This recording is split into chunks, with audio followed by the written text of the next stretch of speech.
Olá, eu sou o Jorge Machado, este é o Autorretrato e eu vou conversar com o deputado Roberto Massafera, do PSDB. Sempre um prazer conversar com o senhor na TV Assembleia. Deputado, vamos falar de mandato, prestar contas de mandato e, antes de mais nada, falar do próximo mandato. O senhor que foi reeleito com mais de 93 mil votos, o que esperar de trabalho no próximo mandato, deputado? Na verdade, um mandato sucede a outro, é uma continuidade de trabalho, né? A votação que você tem, eu encaro como um reconhecimento do eleitorado ao trabalho. Eu sou um deputado distrital, um deputado regional. A minha região central envolve Araraquara, São Carlos, Matão, Ibaté, Américo, Santa Lúcia, Rincão, Nova Europa, enfim. Mas me considero um deputado distrital. E o meu trabalho nessa região, graças ao apoio do governador Zé Serra e agora esses anos com o governador Geraldo Alckmin, há um reconhecimento de um trabalho do governo do estado na região, e eu sou o porta-voz da região junto ao governo do estado e nas conquistas. Deputado, o que falar da questão da saúde? O senhor, quando veio para esta Casa de Leis em 2007, trouxe também a ideia de melhorar a questão do atendimento à saúde, principalmente nas Santas Casas. Vamos falar um pouco do que mudou de lá para cá. Veja, em 2007, a situação da Santa Casa era muito, principalmente na minha região de Araraquara. Aí, fizemos um plano de reestruturação da Santa Casa, levei o governador Serra, e ele falou: olha, Massafera, são 400 Santa Casa no estado nessa situação, vamos estudar um programa. Aí o Serra fez o projeto chamado Pro Santa Casa 1, onde todas elas receberam um apoio financeiro, né, para a reestruturação. E depois, em seguida, ele fez o Pro Santa Casa 2, onde ele emprestava o dinheiro para você pagar a dívida em banco e sem juro, ou seja, o Estado pagava o juro. Então, eu me lembro aí que, nesse período, a prestação que se pagava era equivalente ao juro que você deixou de pagar. Então, ajudou muito também. E agora o governador Geraldo Alckmin, fazendo um estudo mais profundo até da rede hospitalar, chegou à seguinte conclusão: o grande déficit das unidades de saúde filantrópica, então a Santa Casa são aquelas filantrópicas que prestam serviço ao sistema SUS, que é regido pelo governo federal. E essa Santa Casa tem um déficit histórico pela baixa remuneração do serviço prestado, né? Para você ter uma ideia, um paciente internado num hospital filantrópico tem café da manhã, tem almoço, tem janta, roupa lavada todo dia, e fora remédio, medicação, e a remuneração disso é em torno de R$15 por dia. Mas se você tomar um café num bar, você vai gastar R$3, R$4. Um almoço, 10. Um jantar, 10. Uma merenda de manhã, à tarde e à noite, você vai gastar no mínimo R$30. Então há um déficit crônico disso. Fora a remuneração dos serviços médicos. Todos os procedimentos. Todos os procedimentos. Então, o que o governador Geraldo Alckmin fez, orientado pelo secretário da Saúde, Davi Wip? Ele dimensionou esse déficit e classificou os hospitais em 3 níveis. Primeiro, hospital estruturante. O hospital estruturante é aquele que trabalha com a alta complexidade, que tem uns gastos mais elevados. Então, ele viu e detectou um déficit, cobrindo 70% a mais da despesa do hospital estruturante na alta complexidade, né? Para você ter uma ideia, São Carlos e Araraquara recebe mais de R$1 milhão por mês do governo do estado para cobrir esse déficit da alta complexidade. Matão recebe um número em torno de 400 mil. Depois, em seguida, o governador fez o estruturante. Segundo, o hospital que se chama estratégico. É aquele que mexe com a média complexidade. Ele pode atender a alta complexidade, mas o maior déficit dele é na média complexidade. Também remunera 40% a mais do hospital estratégico. E os pequenos hospitais da região são chamados hospitais de apoio, onde recebe, por exemplo, você sofre um acidente, você vai para o hospital, faz uma cirurgia de alta complexidade. Depois que você não recebeu alta ainda, mas precisa ficar internado, você pode voltar à sua origem, à sua cidade menor, que não tem esse tipo, e ficar no apoio. Então ele passou também a aumentar o apoio. Isso foi um sucesso, ajudou muito. E melhora a logística desses melhora pacientes, o atendimento, libera libera a pressão sobre os E agora também estruturantes. um estudo feito pela Secretaria de Estado, do Governo do Estado, do Geraldo Alckmin, também detectou o seguinte: a questão de leitos de UTI. Como aumentou muito a complexidade cirúrgica, como aumentou muito o atendimento na alta complexidade, você só pode operar um paciente tendo um leito disponível na UTI. Muito bom. Então, hoje, por exemplo, um hospital com 100 leitos, ele tem no máximo 10 leitos de UTI. E chegou-se à conclusão que você precisa de 20% a 30%. Ou seja, um hospital com 100 leitos precisa de 20 a 30 leitos de UTI. Porque é o que você opera e já vai para a UTI. Não é o leito. Não adianta o hospital ter 100 leitos, porque você não está com os leitos ocupados, e sim a UTI. Muito bom. Só que, se você sofre um acidente de moto, que temos todo dia, se você tem um acidente de carro, imediatamente você vai para o hospital e entra pelo setor da urgência e emergência e vai operado. Então, todos os leitos da UTI, né, desses hospitais, estão ocupados pela urgência e emergência. Sim. Então, uma cirurgia de alta complexidade, cirurgia no cérebro, cirurgia cardíaca, que é agendada, que eu preciso fazer, não há leito disponível na UTI para você operar. Então, há uma fila de espera, uma represamento. Então, agora, eles estão fazendo um serviço, um grande investimento na rede hospitalar, o governo do Estado, Geraldo Alckmin, da VUIP, no sentido de ampliar os leitos de UTI para você poder fazer. Agora, à medida que você aumenta os leitos e aumenta o atendimento, você aumenta a demanda e o custo. Então, esse custeio deverá ser feito pelo governo federal. Sim. Daí o déficit que nós temos no sistema. Com a quantidade de politraumatizados, seja por acidente, seja até pela violência, pessoas esfaqueadas, baleadas, que acabam tendo prioridade no atendimento hospitalar, é possível, num médio prazo, pelo menos, aumentar esse número de leitos de UTI? Esse é o plano do governo do Estado. Para você ter uma ideia, por exemplo, a Santa Casa de São Carlos tinha 15 leitos de UTI, está passando para 30. A Santa Casa de Araraquara tinha 10, está passando para 20. Isso o governo do Estado está dando recurso para fazer as obras, as instalações. Agora, depende do governo federal, do sistema SUS, o custeio desses leitos que você aumenta, que você está aumentando o atendimento. Da mesma forma, nós hoje dispomos de modernos centros de diagnóstico, né? Antigamente a gente tinha raio-x e ultrassom. Né? Hoje o que você tem? Hoje você tem tomografia, ressonância e tal. Muito bom. Você chega no médico, ele fala, olha, você precisa fazer uma cirurgia cardíaca com uma ponte de safena, alta complexidade. Precisa fazer um tumor no cérebro. Você precisa fazer radioterapia, quimioterapia. Tudo isso que você precisa fazer, com o diagnóstico que você monta, aumenta a demanda, porque você descobre o que você precisa fazer. Aumentando a demanda, aumenta a utilização da UTI, dos leitos e tal, e aumenta o custeio, a despesa de custeio. Então, veja que hoje a evolução da medicina acarretou um aumento de custo bastante grande, que a prefeitura, em geral, que arca. O senhor falou em exames, falou de procedimentos, mas com os valores, digamos assim, que não são pagos, não são remunerados, com o valor de custo, como fica? Quem absorve esse déficit? A prefeitura. As prefeituras que são... Quem gerencia a saúde no município é a prefeitura. O representante do Sistema SUS, do Ministério da Saúde, o representante de Brasília é a prefeitura. O Estado auxilia. Muito bom. Para você ter uma ideia, por lei, o município São Carlos, Araraquara, Matão, são obrigados a gastar 15% da sua receita na área de saúde. E todos esses municípios estão gastando mais de 30%. Mais de 30%? Estão sangrando as suas receitas sangrando o município. Porque, veja bem, você está... Eu chego, você está com tumor. Precisa fazer uma radioterapia, uma quimioterapia. Não há recurso no sistema para te pagar. É isso. Eu vou no Ministério Público, eu vou no fórum, o juiz obriga o município a te dar. Né? Então, ele paga. Tá? Você tem um déficit gerado por atendimento não previsto sem recurso pela Justiça, onde quem cobre é o município e a alta complexidade mais especializada é o Estado. Né? Para você ter uma ideia, neste ano que se encerra, se eu não estiver errado, o Estado de São Paulo está pagando somente desses atendimentos altamente especializados, deve ser um número em torno de R$1 bilhão. Num orçamento de 150, está pagando quase 1%.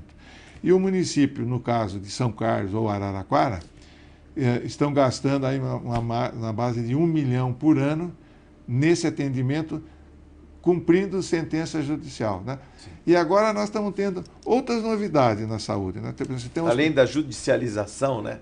Não, também é judicialização. Mas nós estamos tendo o seguinte, um hospital psiquiátrico, tipo o Jiqueri, aqui de Franco da Rocha, ou lá em Araraquara nós estamos tendo um, em Araras fecharam um, atendia deficientes mentais, pessoas que ficavam lá num tratamento de um certo prazo. Agora, aumentou muito o atendimento a alcoólatras e a drogados. Sim. À medida que aumenta a crise no mercado de trabalho e o desemprego, o trabalhador vai para a bebida. E a família não tem como cuidar, não só do alcoólatra, como do drogado. Então, os hospitais psiquiátricos passaram a atender isso. Tem uma demanda crescente, onde o sistema SUS não dá conta e o município é obrigado a atender. E vem ordem judicial. Por exemplo, imagina aqui, eu sou um indivíduo químico dependente, drogado, né? A minha família não tem como cuidar de mim e não há vaga em nenhum desses hospitais. Eu vou na justiça, a justiça dá ordem para a prefeitura me internar numa clínica privada. E numa clínica privada eu vou custar quase R$3.000 por mês. E quem paga é o município. Então, nós estamos chegando numa situação difícil. O senhor também é relator especial do Programa de Regularização Ambiental em Áreas Rurais, o PL 219/2014. Vamos falar um pouco dessa proposta também? O que muda, ele se adequa, no caso de São Paulo, ao Código Florestal? Veja bem, a nova legislação florestal federal, já aprovada e em vigor, obriga que os estados tenham o CAR, Cadastro Agrícola Rural, né? Esse cadastro, muito bom. Obriga, e é um aceitamento e vamos dizer que o Estado se adequa à legislação florestal do Código Florestal. Muito bom. Ocorre que o Estado de São Paulo está demorando mais, porque as nossas questões ambientais são muito mais complexas do que de outros estados mais simples. Muito bom. Nessa demora aqui, de a gente acertar, os cartórios, por exemplo, se você tem uma fazenda aqui em São Paulo e quer vender para mim, eu não posso passar a escritura da sua fazenda para mim, porque ainda não há o CAR, o Cadastro Agrícola Rural. Cadastro Ambiental Rural. O cartório não pode passar a escritura. Muito bom. O Ministério Público me aciona, aciona você, que é o dono da terra, que é o fazendeiro, aciona você a fazer a reserva florestal, a fazer as averbações obrigatórias na sua área, pela lei. Mas a lei que está vigorando aqui ainda é a antiga, porque você não fez o CAR, não adaptou, né? Então, o proprietário rural e o produtor rural que está trabalhando a terra, plantando cana, plantando laranja, plantando soja, milho, ele é pressionado pela justiça para ele se adequar à legislação florestal, mas ele não pode se adequar porque ainda é o Estado. Então, nós entramos nisso, já foi discutido com os sindicatos rurais, com as associações de classe, né? E tem ainda um aspecto político, mas nós pegamos a lei federal, adaptamos para São Paulo da melhor maneira possível e já está lá no Congresso de Líder para ser aprovado, para se vigorar, porque esperamos que o ano que vem resolva essa situação. Ficou o hiato. Aliás, é bom lembrar que está na proposta também a lembrança de que São Paulo tem 17,7% de mata nativa preservada. Mas veja bem o seguinte, olha, imagina que eu, no século passado, fosse um desbravador do Estado e plantei café. Naquela época não havia Código Florestal, não havia... Eu desmatei toda a minha fazenda, por exemplo, lá em Jaú, né?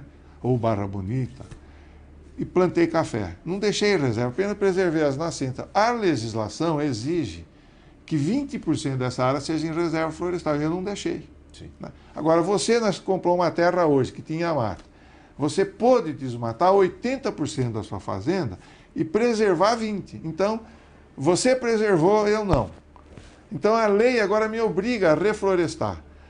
O novo Código Florestal e o Cadastro Agrícola Rural estabelece um prazo para que eu faça isso. Vamos dizer, me parece que eu terei 20 anos para sucessivamente fazer isso. Só que a legislação anterior exige que eu faça isso em 5 anos. Então, há um conflito, né? Eu já estou lá.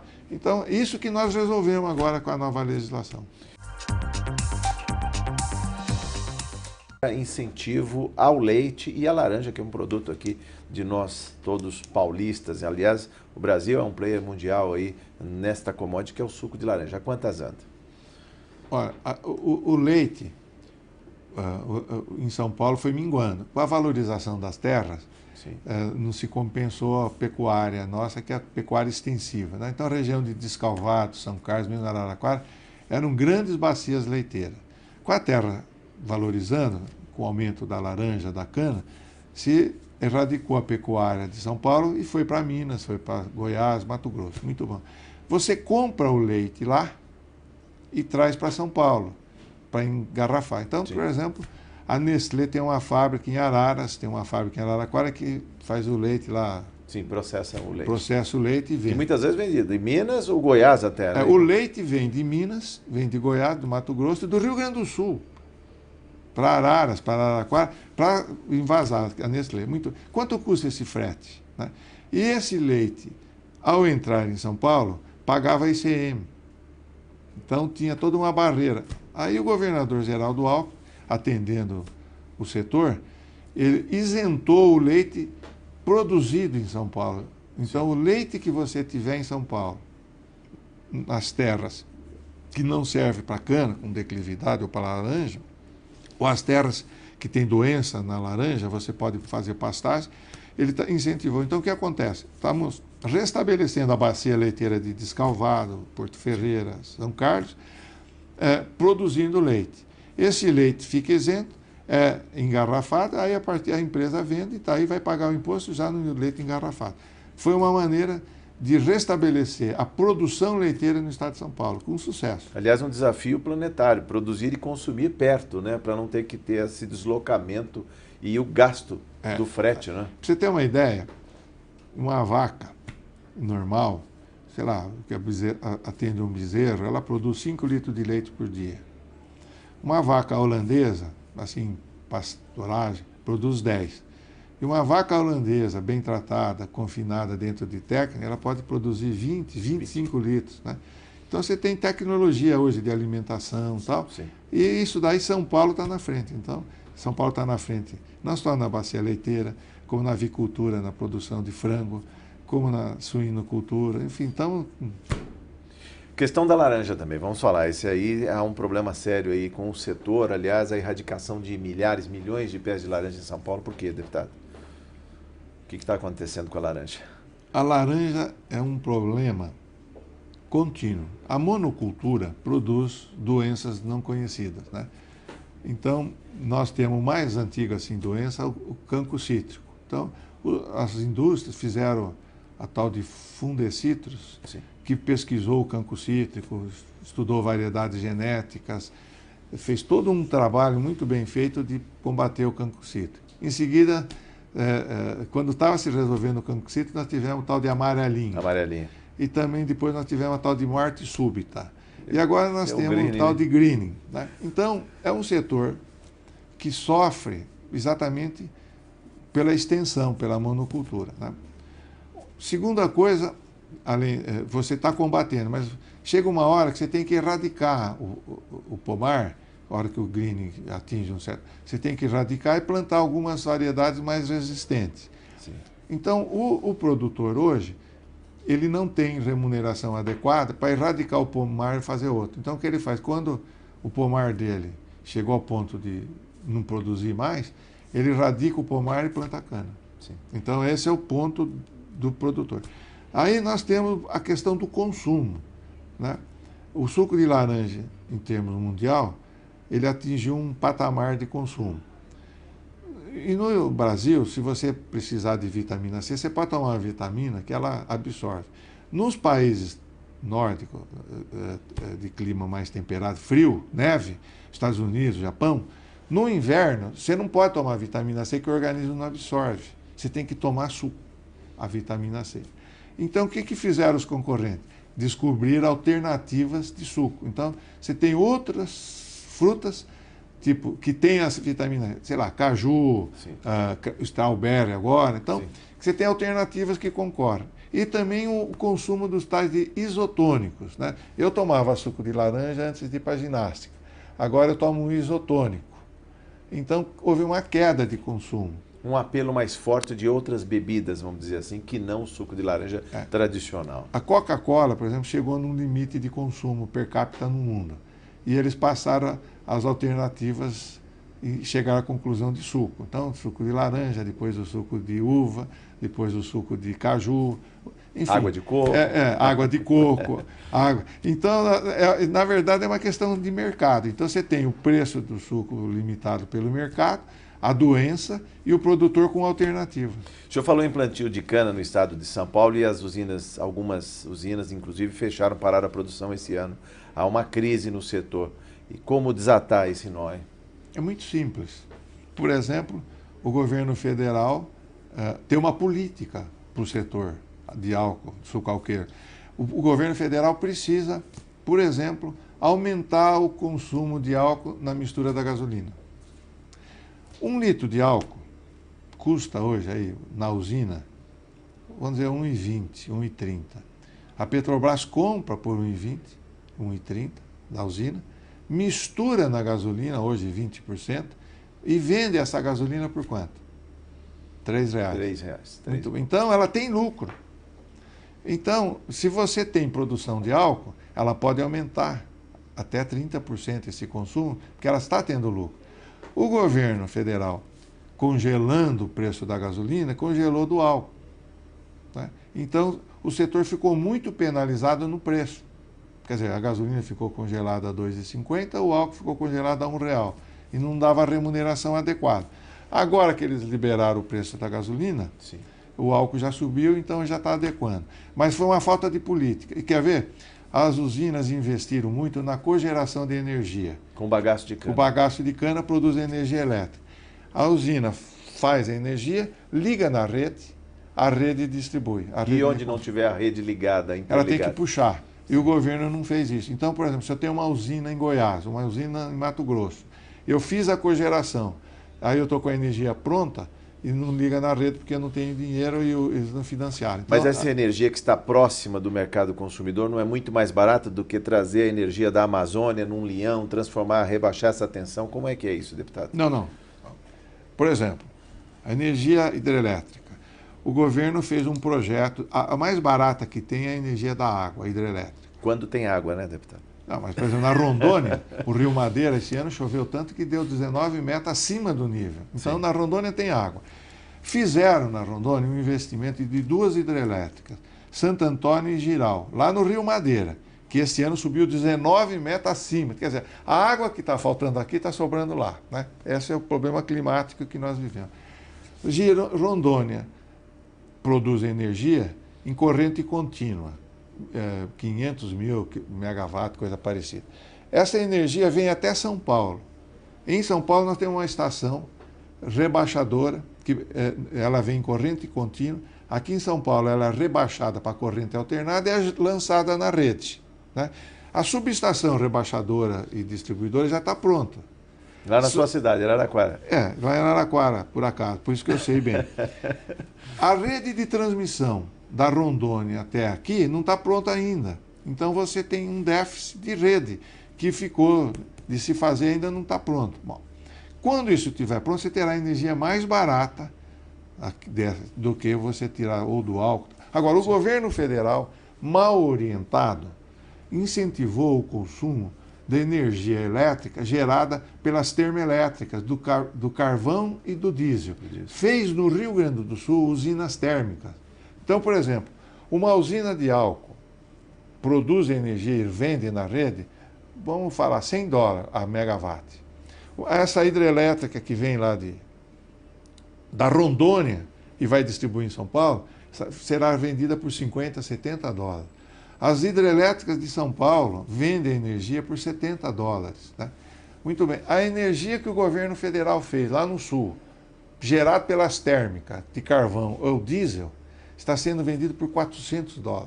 Né? Então, todo o incentivo que o governo deu na energia, todo o incentivo que o governo deu para baixar o preço da energia, de tirar o imposto, foi derrotado pela política errada de fazer energia térmica de carvão e de diesel lá no sul. Então, ele está pagando caro lá. E na média, você mistura o mix da energia hidráulica, da energia eólica, da energia da cana, e então o preço que você paga hoje, você está suportando lá. Eu vou começar pela SP 255. Aliás, é um pleito antigo que eu queria que o senhor falasse e que serve à população, a sua região ali, Araraquara, Jaú. Olha, imagina a Belém-Brasília.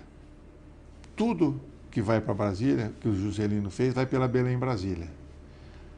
Se você estiver no Rio Grande do Sul, no Paraná, Santa Catarina, ou São Paulo, ou Ribeirão Preto, a Belém-Brasília começa em Uberaba, Brasília e vai embora. Né? Muito bom. Se eu estiver no Rio Grande do Sul e quero mandar um produto de caminhão pela Belém-Brasília, eu venho, atravesso Paraná, Santa Catarina, chego em São Paulo, em Ourinhos. De Ourinhos eu vou a Bauru. De Bauru, Jaú, Jaú, Araraquara, Araraquara, Ribeirão Preto, Uberaba, vai embora. Muito bom. O grande trecho que não está duplicado é dentro de São Paulo, é o trecho que sai de Araraquara, vem a Jaú, Jaú, Barra Bonita até Avaré. Né? Então, o governador já autorizou o projeto de engenharia da duplicação do trecho Jaú, Barra Bonita e depois Barra Bonita até Avaré. E nós apresentamos a ele o pleito de fazer o projeto de engenharia também da duplicação de Jaú a Araraquara, que são 60 quilômetros, é uma obra estimada em 180 milhões e o projeto de engenharia custa 5 milhões. E ele já autorizou o projeto. Porque, veja bem, você tem um projeto feito de engenharia, você tem o custo da obra. Tendo o custo da obra, você vai decidir como fazê-la. Por exemplo, o governo do Estado permanentemente reduziu muito o seu endividamento. Então, ele pode assumir obras com investimento, com financiamento, como nós temos feito.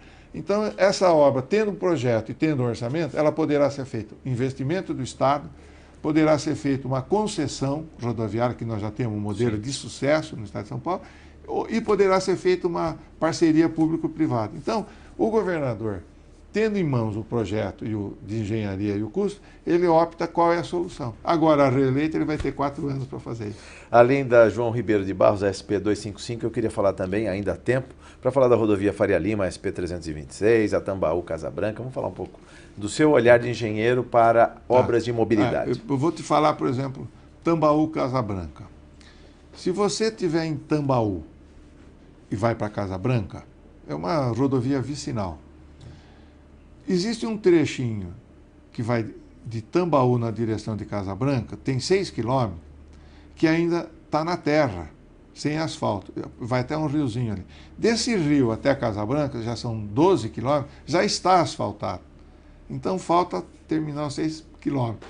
Então, é a nossa luta lá. Eu sou bem votado em Tambaú, né? Então, eu sou o deputado mais votado. Então, eu tenho que lutar por Tambaú, né? Sim, então, a gente fica pedindo, governador, manda asfaltar os 6 quilômetros. E nessa gestão dele, nesses 4 anos, ele não fez vicinal.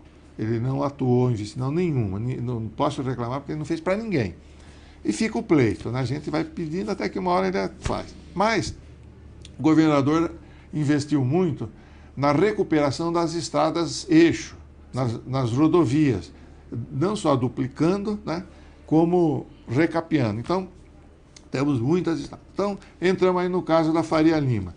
A Faria Lima é uma concessão rodoviária. A Triângulo do Sol, que é a concessionária.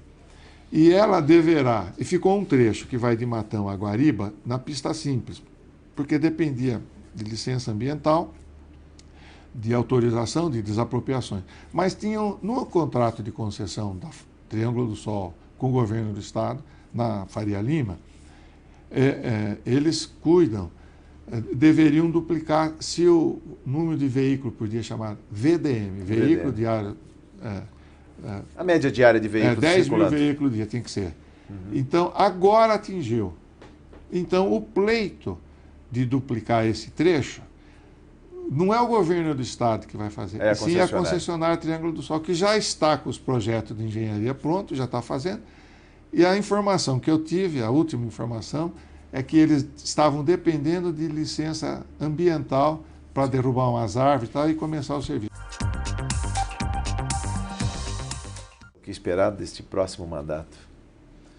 Olha, se eu tive uma boa votação, 93.255 votos, como um deputado distrital de São Carlos, Matão, Araraquara, Américo, Santa Lúcia, etc., Rincão. Se eu fui bem votado e foi crescente, foi um reconhecimento do meu trabalho. Eu acredito que eu continuando esse trabalho, eu continuarei. Mas, nesse momento, o meu foco passa a ser educação. Educação, o Brasil, se não melhorar muito a educação, não tem saída para competir com a Índia, com a China, com os países do mundo todo.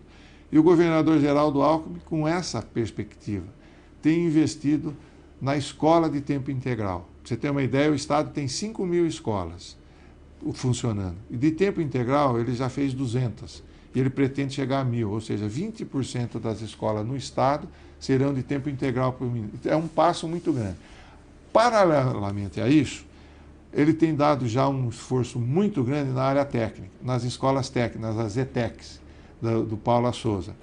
E tem ampliado as FATEC, Faculdade de Tecnologia. Então, veja bem, melhorando o ensino básico com a escola integral, dobrando já, nestes 4 anos que passaram, ele dobrou as vagas das escolas técnicas, das ETECs, preparando o jovem que faz o colégio a ter uma profissão. Quer dizer, se eu vou fazer o ginásio, o colégio numa ETEC, eu saio, 80% dos meninos que fazem uma escola técnica na ETEC do Estado já tem emprego, porque eles têm qualificação.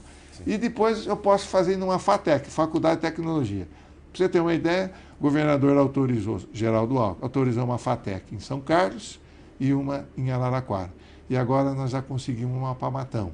E as cidades menores, que não têm população e não comportam uma FATEC, nós estamos fazendo uma extensão de curso. E também as cidades que têm ETEC funcionando, mas as satélites em volta, que não podem ter porque não comportam, cidades, vamos falar tipo Santa Lúcia, Rincão, que são 10.000 habitantes, essas cidades estão recebendo uma extensão. Então você, olha, o que precisa? Aqui precisa de um curso de costureira.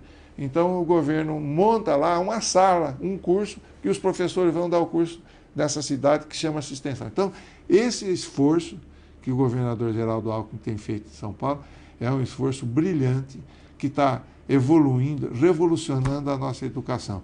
E só que todo esforço na educação leva tempo. Leva tempo. 10 anos, 20 anos. Então, ou esse esforço concentrado nos últimos 8 anos, nós estaremos tendo resultado nos próximos 8 anos. Veja, vou te dizer uma coisa. Quando eu era moleque, eu ia numa fábrica, tinha um torno.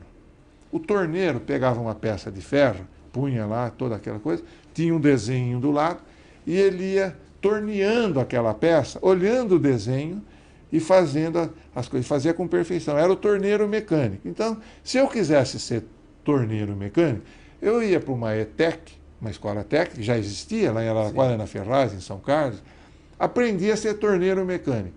Então eu aprendia a mexer no torno, pega aqueles torno Rome, moderno, né? Fazia aquela peça, fazia todo torneado, e era empregado e ia trabalhar. Hoje mudou. Tudo no computador, né? O computador controla o torno. O computador moda. O menino aprende a fazer um AutoCAD, um desenho, no computador. O computador pega o desenho, adapta e joga como ordem de instrução para a máquina. Então eu faço o desenho, ponho na máquina e a máquina faz o meu serviço e sai a peça pronta, né? Então isso daí se chama automação. Então a nossa geração, hoje, eu sou incompetente para operar um torno moderno. Eu sei pegar o velho, mas não sei pegar o novo.